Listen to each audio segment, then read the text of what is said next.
welcome to Grizzly Tales for Gruesome Kids, a series of cautionary tales for lovers of scream. Oh, hello. This tale is called The Urban Fox and is all about hunting. They say that the thrill of hunting is all in the chase.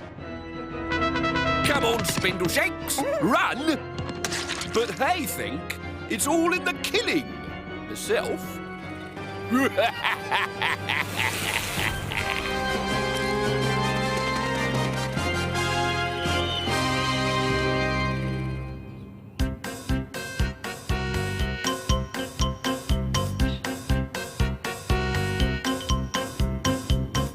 Once upon a time, in a busy inner city, there lived a fox called Elvis. Elvis had been born and bred in the city and had never seen the countryside. He'd never killed a lamb or eaten a fresh chicken in his life. He lived off takeaways in a semi-detached den underneath a garden shed that belonged to Mr. and Mrs. Smith and their daughter, Parker. Parker and Elvis were firm friends who loved to sit and watch the sun go down through a purple haze of exhaust fumes.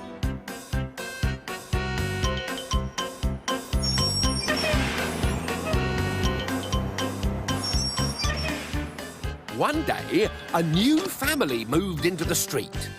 Lord Percy Blunderbuss, his wife Lady Davinia, and their two right honourable children, Pierce and Tamara, had moved up from the country. Elvis and Parker had never seen so much furniture in all their lives. What do you think they want those for? Asked Parker, pointing at 5 gun racks, several tack boxes, and a large metal case marked "Death Traps, open with extreme caution." "Don't ask," gulped Elvis. "And look over there. What do they want those for?"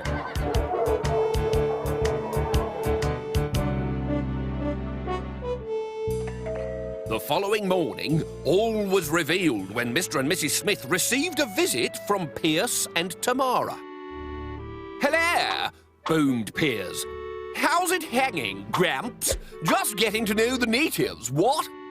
"Hello," screeched Tamara. "I'm a little sister." "Have you come to meet Parker?" asked Mrs. Smith. "Does she have a Porsche?" "No." "Does she holiday in St. Lucia?"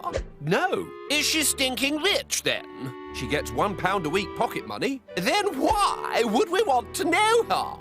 "Absolutely. Thing is, we've got to sort out the old sporting business now. What? Wondered if you could assist." "We're not really sporty people," said Mr. Smith. "Unless you count bingo." "Bingo? Oh, how common. Not our bag at all. Is there a stag hunting club round here? Or pheasant shooting? Or bear baiting? Oh, I told Mumsy and Popsy we should never have moved to the city. Your average bloke from the smoke can't understand that for a sport to be a real sport, there's got to be killing." "Have you got servants?" Tamara asked suddenly. No." "Thought not. House is filthy. Still, can't be helped. You're probably rather poor, aren't you? Mind if we take a look around?" He didn't wait for an answer.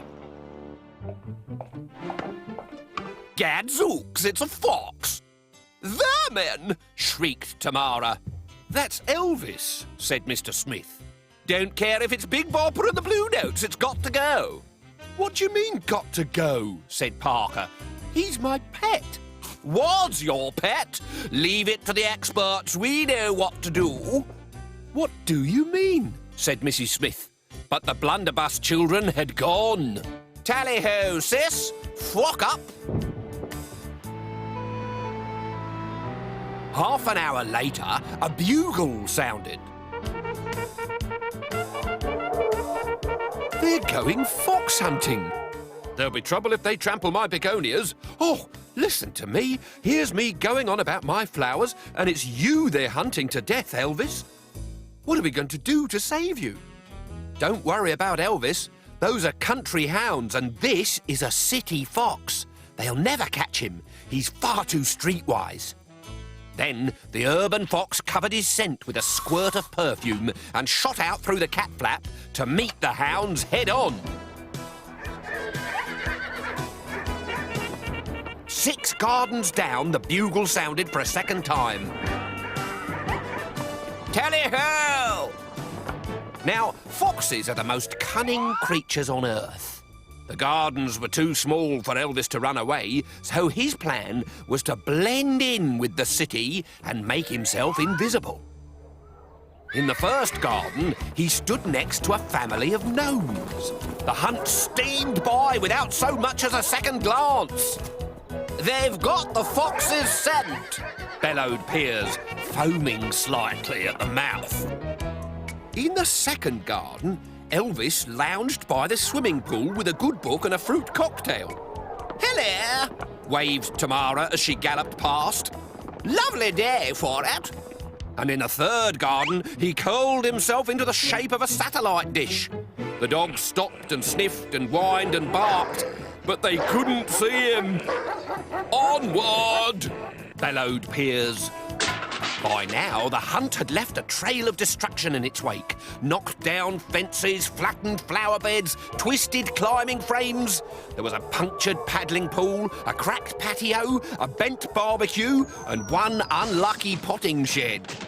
In the fourth garden, Elvis thought about disguising himself as a table tennis ball, but decided he was too big. He thought about disguising himself as a golf club, but couldn't work out where to hide his tail. He even thought about disguising himself as a penalty spot, but he couldn't make himself flat enough. In the end, he disguised himself as a croquet hoop, and did such a good job that the dogs ran right underneath him. "Blast that fox! Where is he?" thundered Piers in his fury.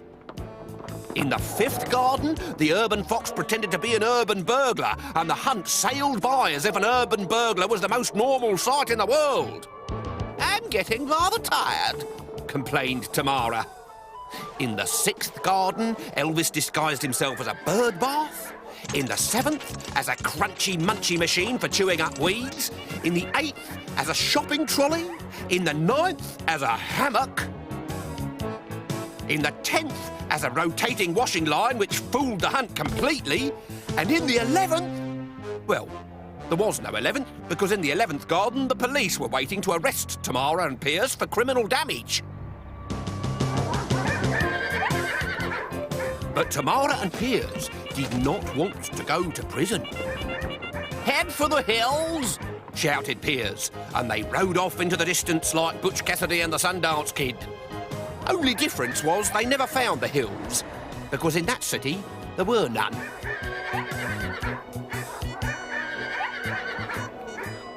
They went to ground in the sewers, which is where they're still hiding today. More that, they're too scared to come out, lest the city police should hunt them down like foxes.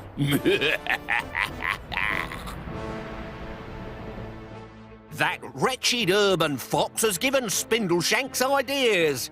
He's cleverly disguised himself as a brick wall, so that me and my horsewhip will never be able to find him again. Well, I can't see him, can you? Oh, look! Who's built this brick wall on my table? I guess I'd better knock it down.